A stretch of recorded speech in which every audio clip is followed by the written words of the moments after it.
Indian constitution and polity में हम लोग इस समय कंटिन्यू किए हुए हैं क्या, संविधान का ऐतिहासिक आधार, जो कि GS2 का टॉपिक 1 है, या सब टॉपिक भी वो नहीं है क्या, भारतीय संविधान का ऐतिहासिक आधार यानी कि historical background of Indian constitution. इसमें हम लोगों ने स्टडी किया कहाँ से, चार्टर 1600 से लेकर के हमने पढ़ा है भारत सरकार अधिनियम 1919 तक की कहानी हमने क्या किया है, कंप्लीट कर लिया है। इस समय हम कहाँ हैं, भारत सरकार अधिनियम 1935 में है, यानी हम कहाँ हैं, भारत सरकार अधिनियम 1935। ये महत्व इसे रखता है, इसके पीछे की कहानी को भी जानना चाहिए। इस अधिनियम को क्यों लाया गया, कब लाया गया, ये आपको समझना पड़ेगा। यानी हमने कहा कि 1935 के पूर्व की स्थिति क्या रही है, इसके पूर्व की स्थिति क्या है या क्यों लाया गया है। तो ये आता नहीं, या कह सकते हैं इसे लाने का उद्देश्य, चूँकि इसके पहले भारत सरकार अधिनियम 1919 लाया गया था। 1919 में भारत सरकार अधिनियम 1919 में किसकी बात कर ली गई थी, बात की गई थी एक उत्तरदायी शासन की, यानी कि जो भी गवर्नमेंट हो, प्रांत में हो, केंद्र में हो, उसकी जिम्मेदारी थी, या जो भी पदाधिकारी थे वो अपने प्रति या किसी और के प्रति, या कह सकते हैं कि जो जिम्मेदारी दी जा रही क्या उसके प्रति वो उत्तरदायी हैं या नहीं हैं, जो कार्य कर रहे हैं अच्छा या बुरा, वो लायबिलिटी किस पे होगी, ये निर्णय करने के लिए भारत सरकार अधिनियम 1919 को लाया गया था। लेकिन यहाँ हुआ क्या कि इसमें शब्द तो प्रयोग कर दिया गया, सब कुछ था, लेकिन उसका कोई रिस्पांस नहीं निकला। और ये भी कहा गया था उसी भारत सरकार अधिनियम 1919 के किसी सेक्शन में ये बात कही गई, क्या कही गई कि इस अधिनियम की समीक्षा 10 साल बाद किया जाएगा, यानी 10 वर्ष जब पूरा हो जाएगा तो भारत शासन अधिनियम 1919 में किए गए प्रावधानों को कैसे लागू हुए, कितने लाभप्रद हुए, क्या ब्रिटिश हुकूमत जो भारत पे शासन कर रही है उसे सहायक बना या नहीं बना, जो भारतीय विद्रोह कर रहे हैं उन विद्रोहों को या भारतीयों को नियंत्रित किया जा सका या नहीं, क्या भारतीय अब खुश हैं या नहीं।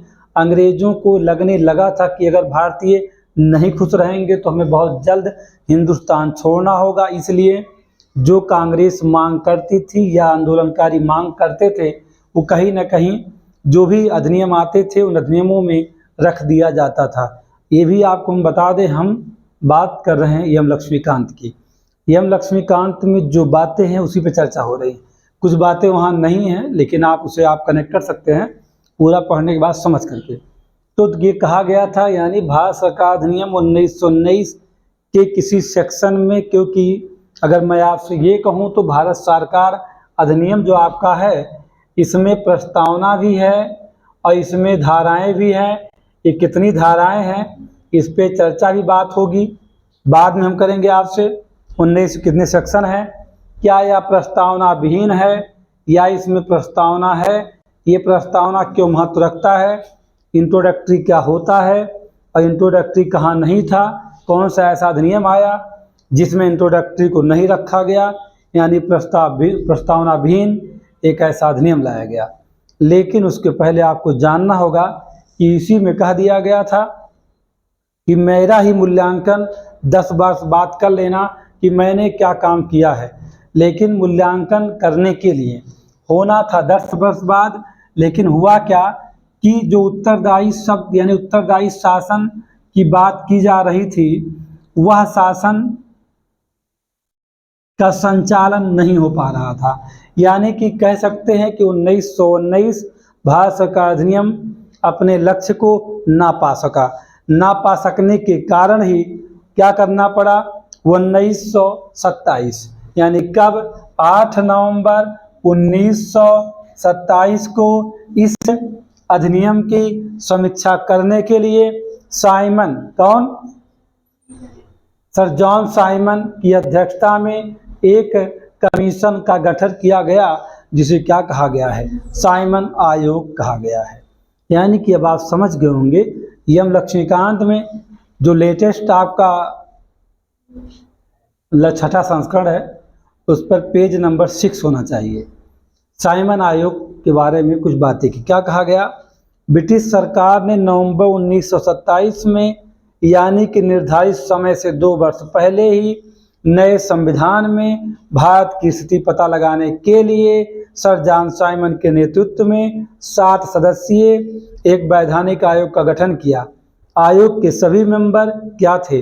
ब्रिटिश थे, यानी अंग्रेज थे, गोरे लोग थे, इसलिए भारत के सभी दलों ने उनका क्या किया?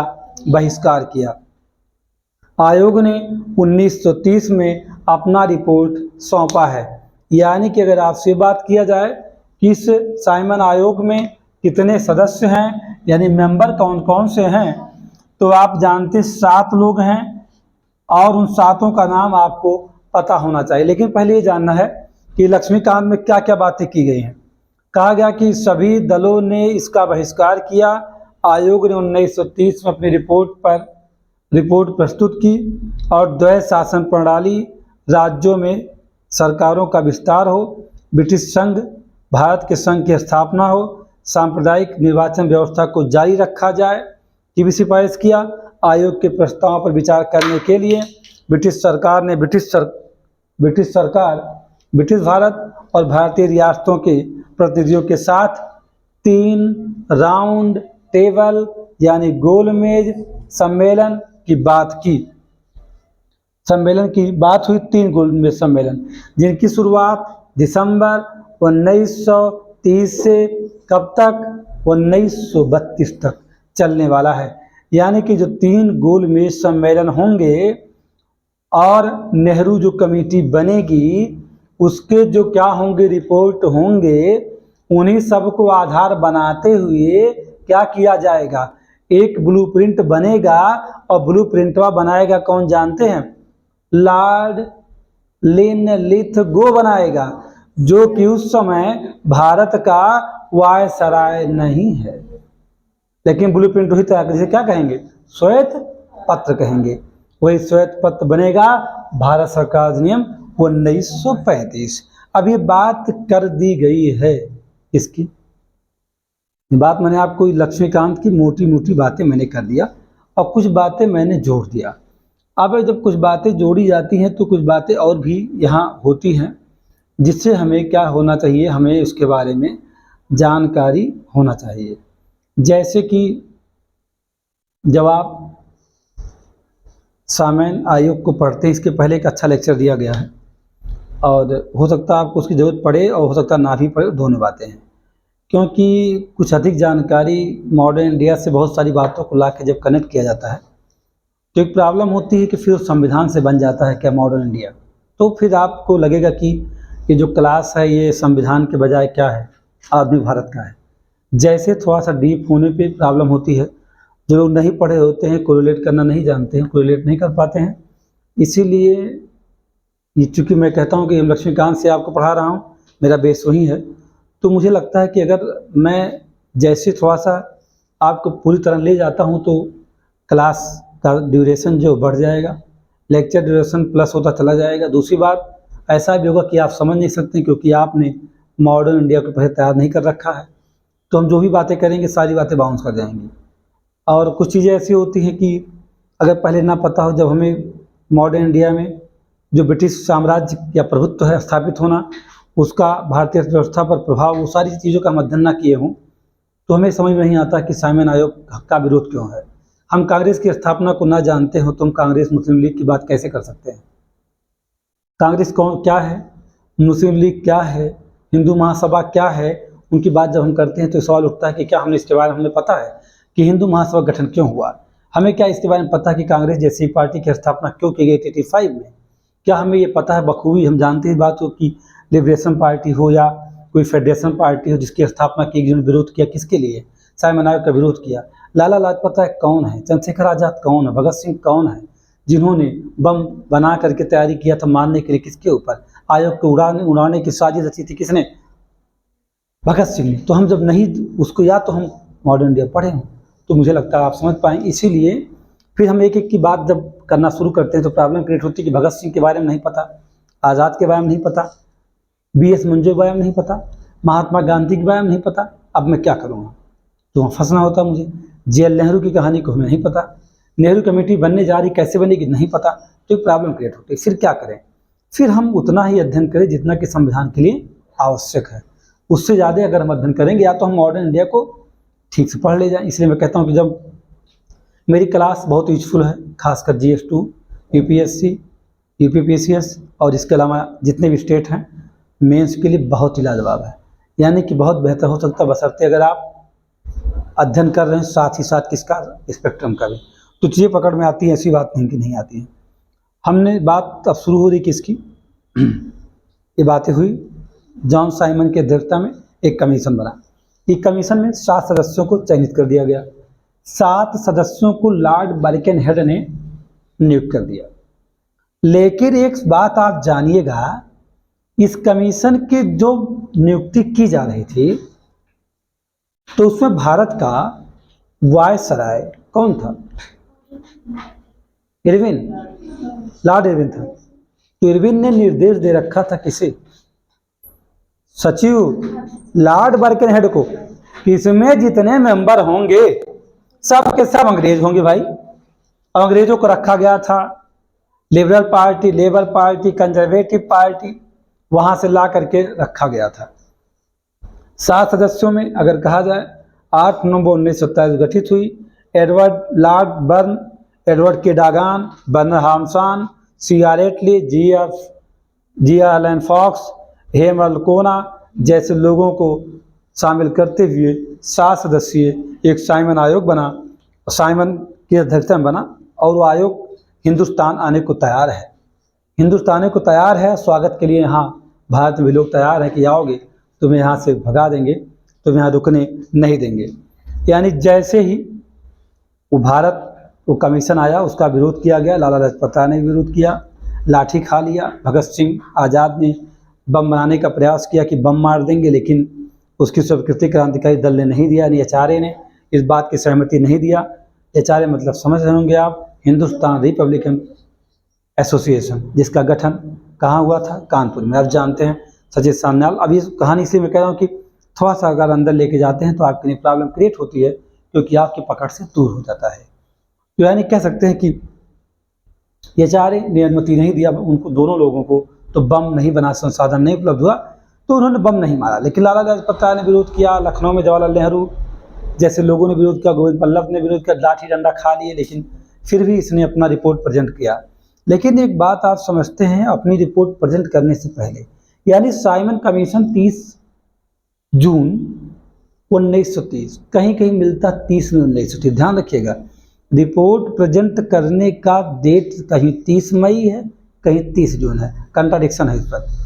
तो रिपोर्ट प्रेजेंट करेगा, बताएगा। ये जो साइमन आयोग है 2 बार भारत आया, 2 बार गया, इसकी चर्चा की जा चुकी है पहले ही। साइमन आयोग का विरोध जब लोग कर रहे थे तो उसके संबंध में मद्रास में एक अधिवेशन कांग्रेस का हुआ था, जिसमें अध्यक्ष थे M.A. अंसारी। वहाँ निर्णय लिया गया बहिष्कार कर दो।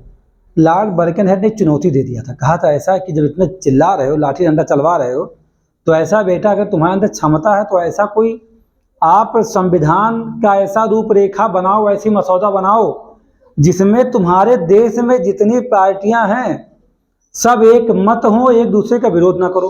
वही बना दो, तो उसके आधार पे आप खुद ही बना दीजिए संविधान, उसके आधार पे आपका बन जाएगा। उसी को ध्यान में रखते हुए एक क्या बनाया गया, एक कमेटी बनी जिसका नाम है नेहरू कमेटी। क्या नाम है?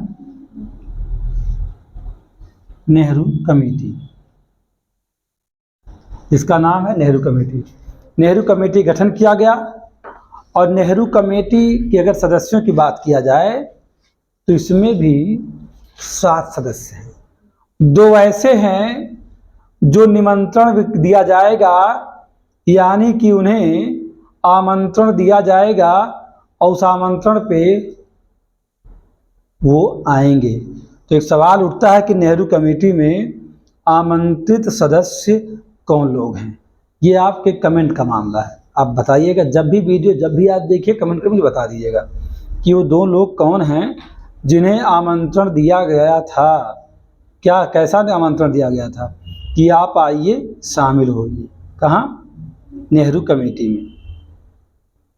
तो चैलेंज लॉर्ड बर्कनहेड ने इस बात को दिया, कहा कि देखो अगर आप में कैपेसिटी है तो आप लोग बना लिए संविधान की रूपरेखा बना के हमको हमारे सामने प्रस्तुत की, लेकिन शर्त यही है कि उसमें आपके जितने लोग हैं सबका एक मत होना आवश्यक है, किसी में कोई विरोध ना हो। जैसा कि आप साइमन आयोग का विरोध कर रहे हैं कि वो विदेशी है, इसमें सभी विदेशी लोग हैं और ये मेरी बातें सुनी नहीं जाएंगी। क्यों नहीं सुनी जाएंगी? क्योंकि वो लोग हमारी व्यथा को नहीं जानते हैं। अगर आप ऐसा सोच रहे हैं तो आप लोग खुद ही बना लीजिए। तो उस समय की कहानी अगर देखेंगे तो उस समय जो क्या नाम था उनका, ये मोतीलाल नेहरू भी यहाँ थे नहीं। कहाँ नहीं थे? इंडिया में नहीं थे, वो बाहर थे। लेकिन फिर भी गठित किया गया, नेहरू कमेटी बनाई गई। कहते हैं कि आप बना भी लेंगे कमीशन, लेकिन अगर अपने ही विरोध करने वाले हो तो कमीशन नहीं टिक सकता है। नेहरू कमेटी बना था जरूर, लेकिन उसका भी विरोध करने वाले कौन लोग थे? अपने ही लोग थे। जब विरोध करना होता है तो सब मिलकर विरोध करते हैं, लेकिन जब किसी को कह सकते हैं कि जो नेहरू कमेटी बनी थी, जिसको रिपोर्ट देना था, जिसे संविधान का एक मसौदा तैयार करना था भारतीयों के अनुकूल, और जितने भी राजनीतिक पार्टियां थी वो विरोध ना करें, वो एक मत हो जाएं, ऐसा लॉर्ड बर्कनहेड की चुनौती थी भारतीयों के लिए। अब रूपरेखा तैयार करने के लिए भारतीय नेता एक साथ जुट गए, रात दिन मेहनत करना शुरू कर दिए। कहते चाहे जो हो जाए, जैसे आजकल चुनाव होता, चुनाव में लोग क्या करते हैं? दौड़ते रहते हैं। इसके भी दौड़ते हैं चुनाव में, हमें वोट लेना है तो रात दिन एक कर देते हैं। वैसे चुनौती को स्वीकार किया लॉर्ड बर्कनहेड को, जो कि भारत सचिव था, कहाँ? लंदन में। उसकी चुनौती को स्वीकार करते हुए भारतीय इकट्ठा होना शुरू हुए, एकजुट हुए। कहा कि ऐसा कि हम संवैधानिक सुधारों का एक वैकल्पिक योजना को प्रेजेंट करेंगे, एक ऐसा ऑप्शन हम रेडी करेंगे जो लॉर्ड बर्कनहेड को मानना ही पड़ेगा। इस बात को ध्यान रखते हुए 1928 में एक सर्वदलीय बैठक बुलाई गई। कहाँ? मुंबई में। और कौन आया वहाँ? एम ए अंसारी आए। उनकी अध्यक्षता में लिए कहा गया क्या कि मोतीलाल नेहरू की अध्यक्षता में यह कमेटी बना दो भाई। किसकी अध्यक्षता में? मोतीलाल नेहरू की अध्यक्षता में इस कमेटी को बना दीजिए। अब एक बात और है, 7 सदस्यीय साइमन कमीशन और 7 सदस्यीय नेहरू रिपोर्ट कमीशन। ये बात ध्यान रखना आप, यहाँ भी 7 ही हैं। आपको पुस्तकों में मिलेगा 11-12 नाम मिलेगा ना, रॉन्ग, गलत है पूरी तरह। इस कमेटी में भी होंगे 7 सदस्य, अध्यक्ष को लेकर के 7 होंगे। ध्यान, अध्यक्ष सहित 7 लोग आएंगे। 7 सदस्यीय गठन किया गया। कहा गया किसको शामिल कर लो? कहा शामिल करो टीवी सप्रू को, यानी तेज बहादुर सप्रू को शामिल कर लो। फिर कहा और किसे ले आओगे? सर अली इमाम को ले आओ, यानी अली इमाम, इनको ले आओ। फिर कहा एम.एस. अडे को ले आओ, एम.एस. अडे। फिर कहा किसे ले आओ? सरदार मंगल सिंह को शामिल करो, सरदार मंगल सिंह। सरदार मंगल सिंह को ले आइए। कहा शोएब कुरैशी को लाओ। कुरैशी और रिजवी दोनों ने देश को बर्बाद कर दिया। इन लोगों से मैं सहमत नहीं रहता हूं। एक रिजवी ने बर्बाद किया, कुरैशी ने बर्बाद किया। शोएब कुरैशी, धोखा दे दिया था इन लोगों ने पटेल जी को, इसीलिए तो मामला गड़बड़ा गया। तो 7 सदस्य टीवी सप्रू, अली इमाम, एम.एस. अडे, सरदार मंगल सिंह और शोएब कुरैशी। एक नाम है जी.आर. प्रधान। तो ये 7 सदस्य यानी अध्यक्ष सहित 7 लोगों को बुला करके बना लिया गया। क्या? नेहरू कमेटी बनाई गई। आमंत्रित सदस्य कौन कौन से हैं? आप इसको अगर प्रीवियस ईयर पूर्वावलोकन घटना चक्र सॉल्व करते हैं तो वहाँ जरूर मिलेगा, आप देख सकते हैं। नहीं मिलेगा तो मैं आपको बता दूंगा। मैं ये कहूँ मैं कि इन जो राजनीतिक लोग थे, इन राजनीतिक लोगों, कार्यकर्ताओं, दर्जनों बैठकें, दर्जनों सम्मेलन चलते रहे। कहाँ चलते रहे? नेहरू कमेटी के द्वारा। और इस समिति ने भारतीय संविधान की रूपरेखा बनाई भी, और बना करके इसने क्या किया? अगस्त 1928 में, कब? अगस्त 1928 में इसे क्या किया? प्रेजेंट कर दिया। नेहरू रिपोर्ट सामने आ गई। तो एक सवाल उठता है कि इस नेहरू रिपोर्ट में क्या था। ये सारी बातें हम लक्ष्मीकांत में है नहीं, वैसे आपको ये जानना भी नहीं चाहिए, क्योंकि जब संविधान को लिखना होगा और आधुनिक को लिखोगे तुम्हारी पूंगी बच जाए। रीजन, ये लिख नहीं पाओगे वहाँ। इसको मॉडर्न जानने के लिए हो सकता है, लेकिन ये लिख नहीं सकते हो, ये बात समझिएगा। ये सवाल जब भी पूछा जाएगा कि भारत सरकार नियम 1935 की ऐतिहासिकता, तो जितनी कहानी मैं सुना रहा हूँ, अगर ये लिखना शुरू करोगे तो तुम्हारी पेज भर जाएंगे, तुम बाहर चले जाओगे, मुंह बना के आओगे बाहर। ये बात समझ लीजिएगा। ये कहानी जानने के लिए होता है, ये कंपेरिजन करने के लिए होता है, ना कि लिखने, आपके मेन से लिखने के लिए होता है। ये इसके नहीं है। तो नेहरू रिपोर्ट अगस्त 1928,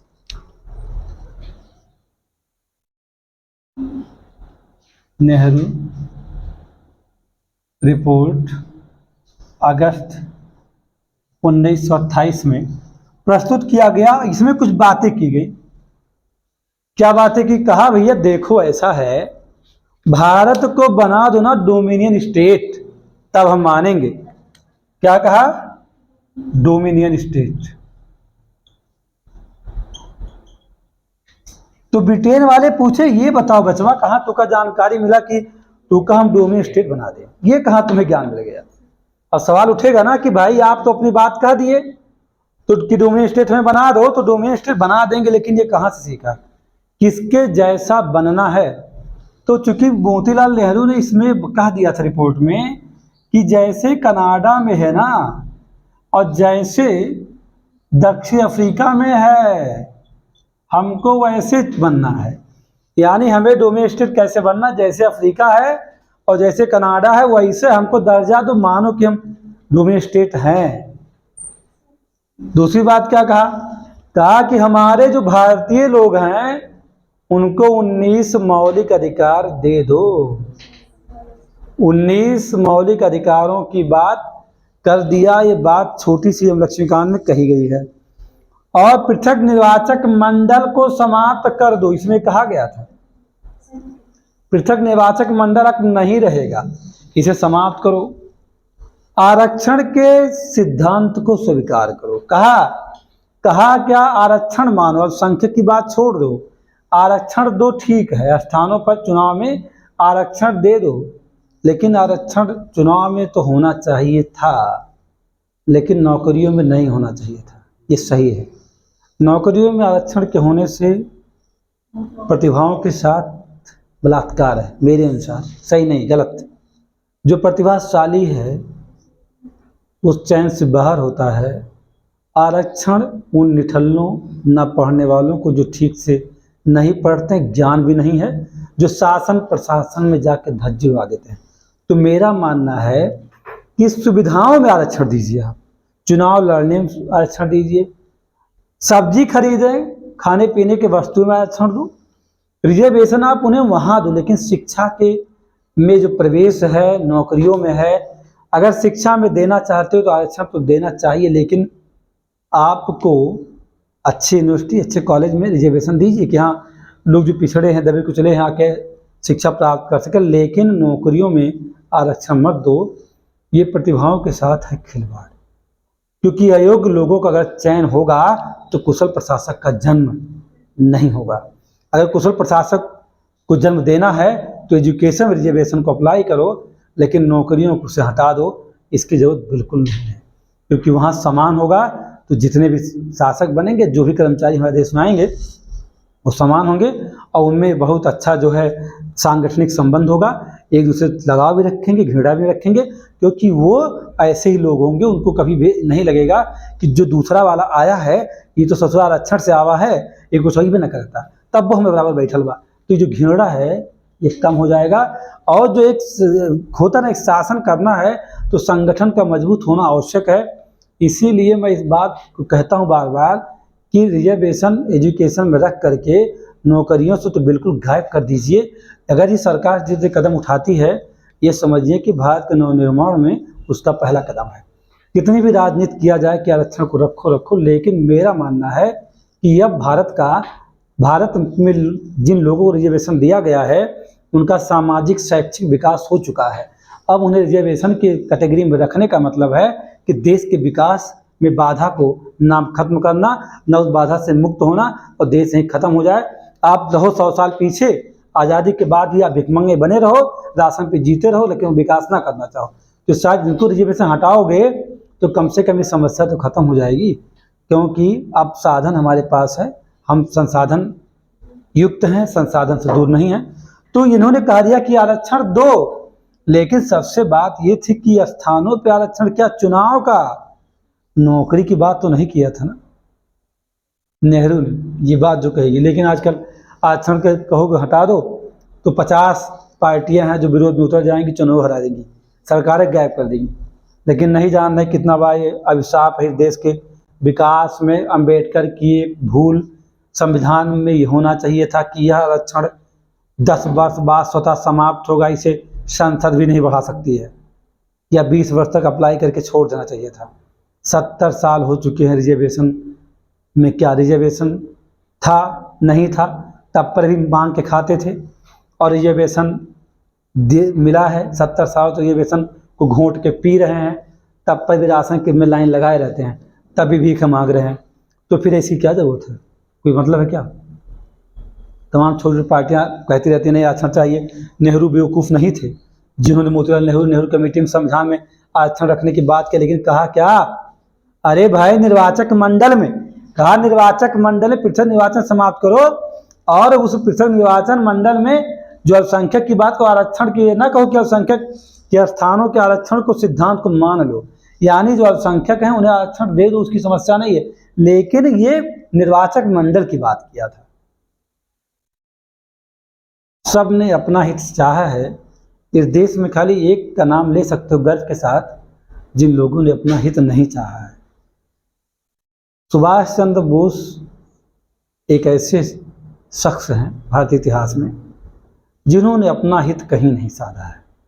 बहुत सारे क्रांतिकारी हैं जो हिंसक क्रांतिकारी हैं, जैसे आज़ाद जी हैं, भगत सिंह हैं, इन लोगों ने भी अपना व्यक्तिगत नहीं साधा। बाकी जो बचे थे ना, उसने देश के निर्माण करने में गलतियां कर दी है, गलतियां कर दी है। गधिया भी गलती किया, उसकी तो इतनी गलतियां हैं कि उसने वही ऐसा कारण बन गया कि उसने आरक्षण को, अगर कहा जाए संविधान में आने के पीछे कारण महात्मा गांधी ही है और कोई नहीं है। अगर उन्होंने अंबेडकर बनने की कोशिश ना की होती तो अंबेडकर आरक्षण संविधान में ना रखते, क्योंकि गांधी इतने लालची थे, इतने दरिद्र आदमी थे कि वो ऐसा कुछ करना शुरू कर दिए थे कि अंबेडकर की जगह गांधी ले ले, हरिजनों उत्थान करने चले थे वो। इसी में फंस गया मामला। ये मेरी बातें कड़वी हैं, बुरी भी लगेंगी, जो देखेगा इसे सुनेगा उसे अच्छा नहीं लगेगा, लेकिन मैं कहूँगा आप 2024 में जी रहे हैं। हमारे देश के पास बहुत सारे संसाधन हैं। भारत दुनिया का सबसे शक्तिशाली देश बनने को तैयार है, महाशक्ति के बनने के दहलीज पे खड़ा हिंदुस्तान। तो आप ये कैसे कर सकते हैं, उसे अब आरक्षण की जरूरत है। हर किसी के पास एंड्रॉयड फ़ोन है, हर किसी के घरों में एसी है, हर किसी के घर के बच्चे जो पढ़ते हैं वो कहाँ पढ़ रहे हैं, कॉन्वेंट स्कूलों में पढ़ते हैं। कैसे जरूरत है रिजर्वेशन? उनका सामाजिक शैक्षिक विकास हो चुका। शादियों में अपाची लेते हैं, पहले नहीं लेते थे, पहले गाय भैंस लेते थे, अब अपाची ले रहे हैं, 4 व्हीलर ले रहे हैं। तो कहाँ भाई, संविधान के मूल अधिकार ने 14 से लेकर 18 समान तो कर दिया सबको, अब क्या बस। चलिए फिलहाल ये मैंने इसलिए कहा क्योंकि नेहरू जी ने जो रखा था, नेहरू जी के बाद से मैं सहमत था। चलिए, इन्होंने कहा कि जो मताधिकार को 2% है, जो मत देने के लोगों का अधिकार दिया गया है वो 2% लोगों को दिया गया है, यानी मताधिकार जो 2% है उसे बढ़ा करके कर दो 11%, क्योंकि देश के 2% लोग ही चुनाव में मतदान कर सकते थे। इन्होंने कहा भैया इसको बढ़ा कर दो 11%, तब अच्छा रहेगा। दूसरी बात क्या कहा कि सिंध और कर्नाटक को अलग अलग प्रांत बना दो, किसे, सिंध को, और कहा किसे, कर्नाटक को, दोनों को कर दो अलग अलग अलग स्टेट बनाओ। इन्होंने भी कहा कि भविष्य में अगर प्रांतों का गठन करना हो तो उनकी भाषा का ध्यान दे दो, यानी भाषाई आधार पर प्रांतों का गठन कर दो। ये भी कहा दिया। किसने कहा? नेहरू रिपोर्ट में कहा गया। और ये तो बहुत जोर देके कहा गया कि भाई देखो जल्द से जल्द सिंध को बंबई से अलग कर दो। अरे सिंध को अलग ना किया जाता तो सिंध का, अभी सिंध में गुजरात, बंबई, चूंकि उस समय बंबई में गुजरात भी था, पूरा ऊपर आएंगे पंजाब, उधर कराची, पूरा पाकिस्तान वाला सब सिंध प्रांत था। अगर उन्होंने कहा कि सिंध को बंबई से अलग ना अलग करवाते तो क्या पता पाकिस्तान का है बंबई भी मेरा है। जैसे हैदराबाद कहता हैदराबाद मेरा, वैसे बंबई को बना देता वो। मतलब कि कह सकते हैं कि जिस पर भरोसा किया गया, जिस पर भरोसा करके लोगों ने सौंप दिया था बागडोर, उससे अंत में कोई कील फंसानी नहीं चाहिए थी। गांधी ने कील फंसा दिया, एक ऐसी जहमत दे दिया, ऐसा पड़ोसी दे दिया जो हमेशा जलता रहता है। पड़ोसी का अच्छा होना, लोग, एक बहुत अच्छा एग्जाम्पल इस पर है। अगर सपोज करिए हमारा पड़ोसी है, हमारा पड़ोसी हमसे जलता है कि हम आगे जा रहे हैं, तो हमें क्या पड़ोसी की से ईर्ष्या करना चाहिए? नहीं करना चाहिए। अगर आप चाहते हो कि आपका ग्रोथ हो तो ईश्वर से दुआ करो कि आपके पड़ोसी का भी ग्रोथ हो। कम से कम आपको छेड़ेगा नहीं, आप उसकी बातें सुन करके अपने विकास की गति को धीमी नहीं करेंगे। पड़ोसी को एक और एग्जाम्पल से आज है, अगर पड़ोसी कोढ़ से ग्रसित है तो उसका इलाज कराओ, नहीं तो लाएगा जब तुम आगे बढ़ोगे। आज स्कॉर्पियो खड़े थे, कल खड़ी करोगे रोज रोवर, और जानते क्या करेगा? वही जहाँ के कोढ़ भइल बना, वही निडिल चुभोई और लाए के तुम्हें पिछवाड़े चुभोई के चल दे, तो फिर समस्या क्या कहोगे? तो कोढ़ हो जाएगा। तो इसे अच्छा क्या है, क्योंकि कोढ़ ना है हुआ है, पड़ोसी की मदद करो, दवा करवा ले। पड़ोसी आगे बढ़ेगा तो आप भी आगे बढ़ोगे। यानी इस ऐसे पड़ोसी को दिया उसने जो हमेशा ईर्ष्या करता, कोढ़ है हिंदुस्तान के लिए, पाकिस्तान। इसीलिए मैंने कहा कि गांधी के कुछ सिद्धांत नहीं सही है, गलत। तो भाषाई आधार पर इन्होंने कहा कि भाई देखिए राज्य बनेंगे और बंबई को सिंध से अलग कर दो। इन्होंने कहा कि संघीय शासन व्यवस्था अपनाया जाएगा, कहा कि संघीय शासन व्यवस्था होगी। इस रिपोर्ट में कहा गया संघीय शासन व्यवस्था, और संघीय शासन व्यवस्था के साथ साथ जो प्रांत हैं उन्हें अवशिष्ट शक्तियां दिया जाए, यानी प्रांतों के पास क्या हो? अवशिष्ट शक्तियां हों। और वर्तमान में अवशिष्ट शक्ति जानते किसके पास है? हमारी सेंट्रल गवर्नमेंट, संसद के पास है वर्तमान में। कहा गया प्रांतों को अवशिष्ट शक्तियां दिया जाए और संघीय शासन की स्थापना की जाए। ये भी कहा गया कि संघीय शासन में विधायिका कार्यपालिका के प्रति उत्तरदायी हो। ये भी इसमें कहा गया कि संघीय शासन में क्या, विधायिका कार्यपालिका के प्रति उत्तरदायी, ये भी कहा गया इसमें। तो इनके सुझाव थे और ये प्रासंगिक थे, काफी महत्वपूर्ण थे। उस समय परिस्थिति के अनुसार अगर देखा जाए तो यह होना देश के लिए गलत नहीं था, ये सही था। हुआ क्या कि ये कह सकते हैं कि ये भी कहा गया कि ये प्रासंगिक है क्योंकि यह स्वतंत्र भारत के संविधान का एक प्रिमिटिव फॉर्म है। प्रिमिटिव फॉर्म मतलब प्राक रूप है, मतलब कि संविधान बनने के पहले का। प्रिमिटिव फॉर्म क्यों कहा गया? क्योंकि संविधान के पहले का ब्लूप्रिंट है नेहरू रिपोर्ट, जो सोच है। लेकिन कहते हैं कि लोग अपनों से हारते हैं। एक बेटा बाप का विरोध उस दिन करता है जिस दिन उसके ऐशो आराम की जिंदगी में बाप इंटरफेयर करता है। जब तक वो नहीं करता है तब तक बाप का विरोध बेटा नहीं करता है, और जिस दिन बाप बेटे के ऐशो आराम में दखलंदाजी करेगा उस दिन बेटा घूरता है बाप को अपने माँ के सामने। यही होने वाला है इस रिपोर्ट के साथ।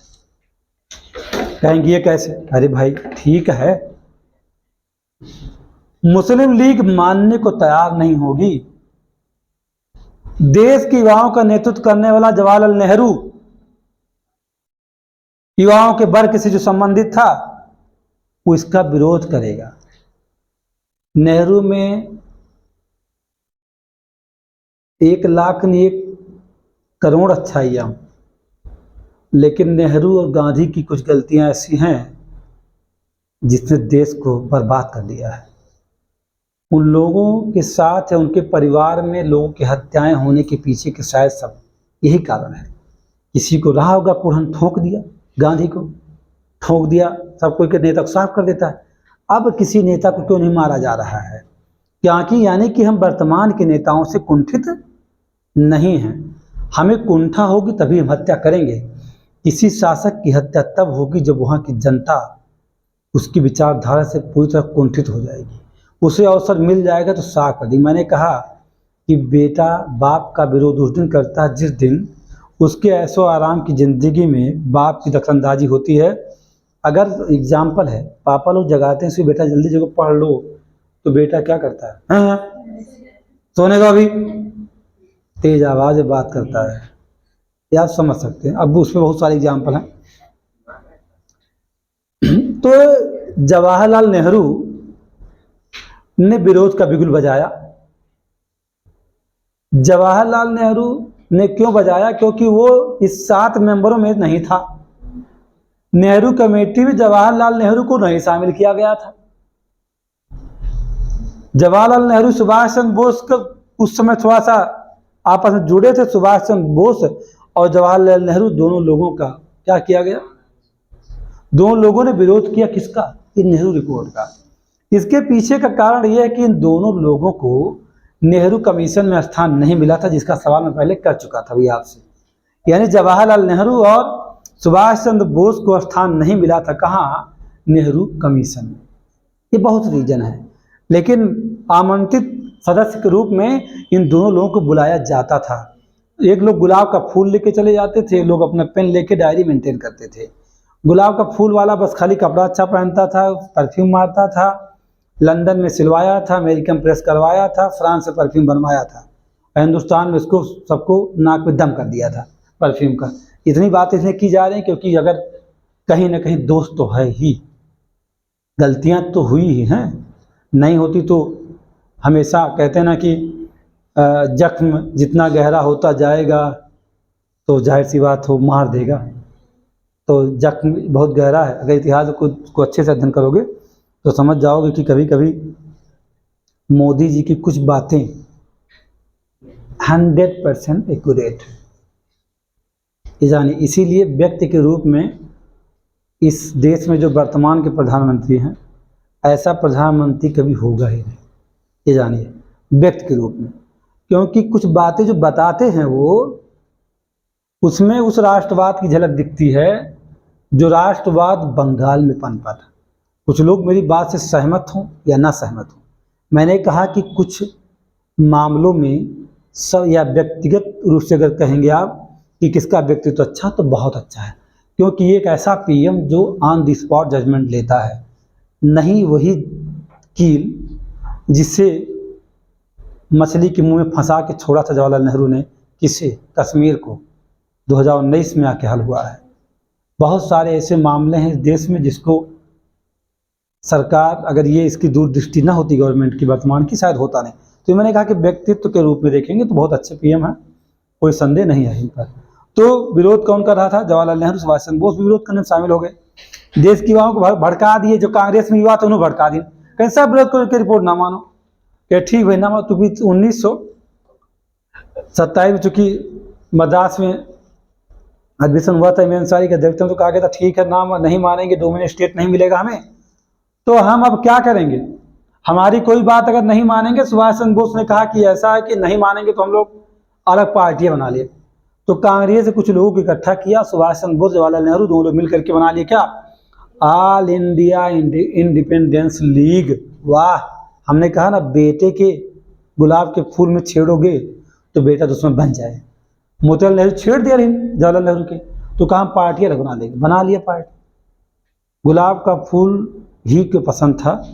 आप उनकी आत्मकथा को पढ़िएगा, नफरत करेंगे आप उनसे। चलिए, इस जो ऑल इंडिया इंडिपेंडेंस लीग रही है, इसमें अगर देखा जाए तो सुभाष चंद्र बोस के भाई थे, उनका नाम शरत चंद्र, श्रीनिवास अयंगर, सत्यमूर्ति लोग शामिल हुए। मोतीलाल नेहरू का समय आया, कांग्रेस का अधिवेशन चल रहा था कहाँ, कलकत्ता में, 1928 का समय था। वो अधिवेशन 1928 में शुरू हुआ और ये बात डोमिनियन स्टेट की बात उन्होंने उठाया वहाँ। जैसे उठाया वैसे ही मुंह पकड़ के नोच लिया बेटा हुए उनके। कौन? जवाहरलाल नेहरू। कहा चुप रहो दादा, बोले जिन डोमिनियन स्टेट पर चर्चा कोई नहीं, तुम्हारी रिपोर्ट हम मानेंगे। वाह, ये है, मैंने कहा था ना कि अगर स्वायत्त दे दोगे तो जो गुलाब के फूल के घूम रहे थे सबका सुंघावत रहो ना सुंघा पोते, बस यही कारण रहा। कुछ जो भी रहा, मतलब मैं सीधा कहूँगा कि जवाहरलाल नेहरू की समझ नहीं थी। भले आज़ादी के बाद देश का निर्माण कर दिया, इंदिरा गांधी क्या हो गया, अच्छे हैं, राजीव गांधी भी बहुत अच्छे कह सकते हो, लेकिन बहुत ज़्यादा नहीं उनके बारे में। उनकी बहुत सारी गलतियां हैं, इतनी 1000 गलती है। श्री कृष्ण ने 100वीं गलती के बाद माफ़ नहीं किया शिशुपाल को, तो समझिए कि इनको माफ़ करने लायक नहीं है ये बात अच्छे जानिए। तो गांधी जी लड़ाई शुरू, मुंह पकड़ नोच लिया किसने? जवाहरलाल नेहरू बाप का मुंह पकड़ लिया, चुप, बोले ना देव। अब गांधी जी बैठे थे, गांधी जी के भाई यह रुस मारा वह मारा कुल बराबर है। जैसे गुड़हल का फूल है, ना बदबू आए ना महके, साला कुछ नहीं होता उसमें, ना महके ना बदबू आए। तो गांधी का मतलब यही है, गुड़ गोबर समान सब कुछ, गोबर गुड़ो है, गुड़ो गोबर है, ये मतलब ऐसी दशा है उनका। मतलब ऐसा कह सकते हैं, वो खाली खड़े होकर के ना मारो भाई, शांत हो जाओ, धक्का मुक्की खाए, उन्होंने गिरे पड़े। हैं क्या क्या बेटा? कर भी क्या सकते थे? नहीं, कर भी क्या सकते हैं, और वो बीच बचाव किए, लेकिन गांधी के बाद से कोई संतुष्ट नहीं हुआ। तब अल्टीमेटम हुआ 31 दिसंबर 1929 तक का अल्टीमेटम दिया गया इसी कांग्रेस के 1928 कलकत्ता अधिवेशन, जिसकी अध्यक्षता कर रहे थे कौन? मोतीलाल नेहरू। उन्होंने दे दिया अल्टीमेटम किस बात को? अगर हमारे डोमिनियन स्टेट की मांग को स्वीकार नहीं करोगे तो हम क्या करेंगे, हमें चाहिए पूर्ण स्वराज्य, ये हमारा होगा नारा। इरविन ने, उसमें इरविन था, कहा होए 3 दिन का तमाशा कर लो, हमसे क्या फर्क पड़ता? कहा 3 दिन का तमाशा है अधिवेशन, 3 दिन बाद तो भुला जब कौन से मांगे हम ना देव। भाई देखिए, पूरा साल चिल्ला रहे हो, चिल्लाने के लिए लिख रहे हो पूरे साल, चिल्ला 3 दिन, पूरा साल लेटर लिख के तैयार हो, 3 दिन में लेटर दे तो पता लगा कॉलेज बंद हो गया। अब वही मेरे करे पढ़े तो कहा देवे लेटर। अब ये लेटर लिख के रख लिया लेकिन दे नहीं पाए, लेटर दे नहीं पाए, कहे कि 3 दिन का तमाशा खत्म। इरविन का आप ध्यान ना दे, अगर आपको किसी को वो करना है तो आप बता दो चीज, किसी को इग्नोर करना सबसे बड़ी सजा है। जैसे ये हमने कहा था ना कि जवाहरलाल नेहरू ने अपने पिता को इग्नोर किया था, मोतीलाल नेहरू को, और इसका परिणाम आगे निकलने वाला, मत सोचिएगा, इसका परिणाम निकलेगा आगे। 1924 में आप देख चुके होंगे मोतीलाल नेहरू को, 24 में देखे हैं ना, अभी आगे भी परिणाम निकलने वाला है। अब इरविन ने कहा ध्यान नहीं देंगे चाहे जो करो।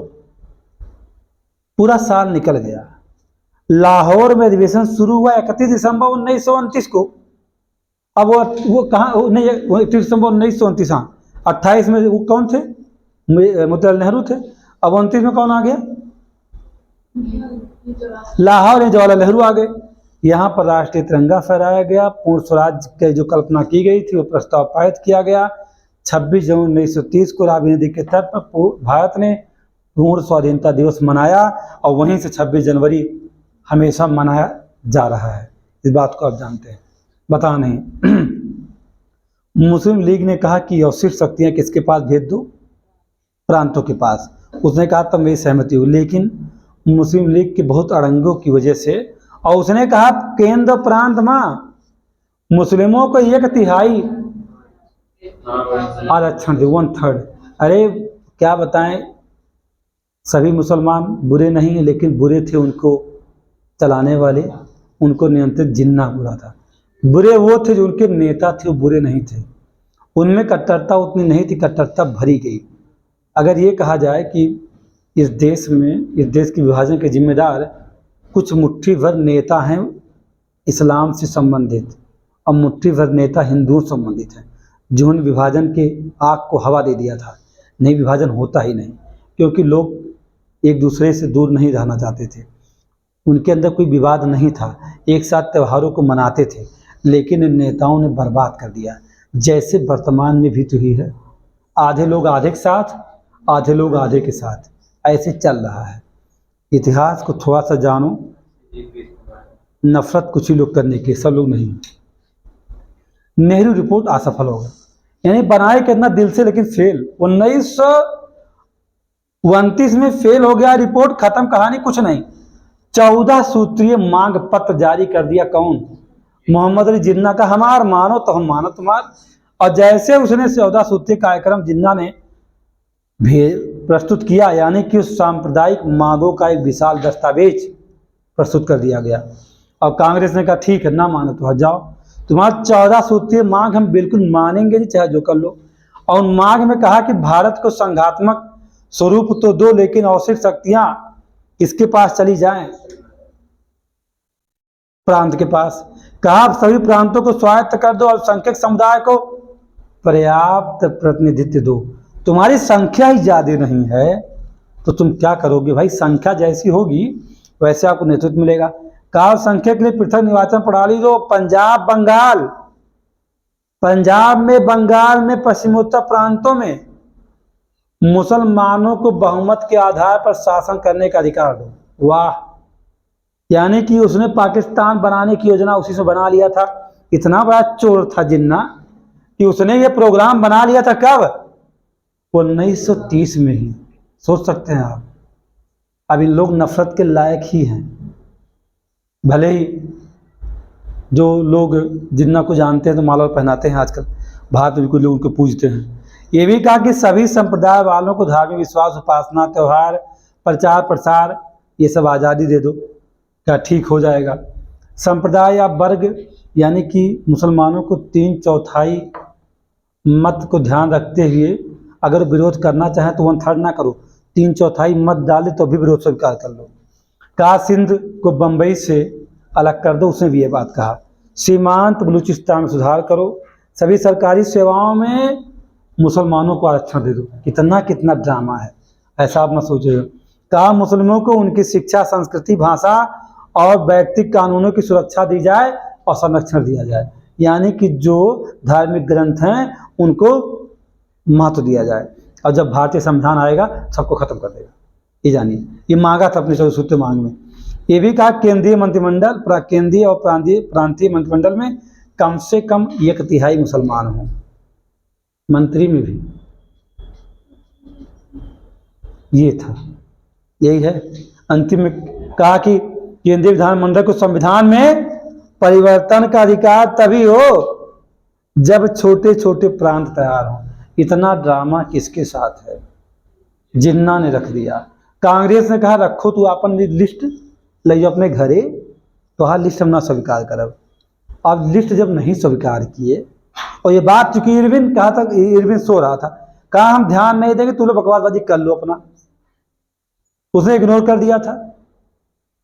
इग्नोर कर दीजिए, किसी को तो ऐसे मर जाता है, वो किसी को पहले महत्व दिए रहिए, अब आप किसी को इग्नोर करिए तो उससे अच्छा नहीं लगता। तो ऐसे उस इरविन कहा मरो तो उससे हम नहीं महत्व देंगे तुमको।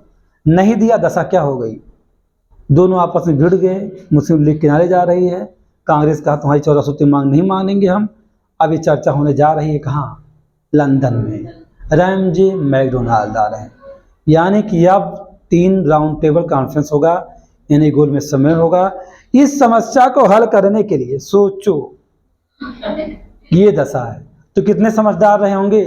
नेहरू, जवाहरलाल नेहरू कितना समझदार है, जिन्ना, इन दोनों ने मिलकर देश को बर्बाद कर दिया। और तीसरा उसमें शकुनी के रूप में था महात्मा गांधी। वो शकुनी था, बाकी कृष्ण और कौन बन गए?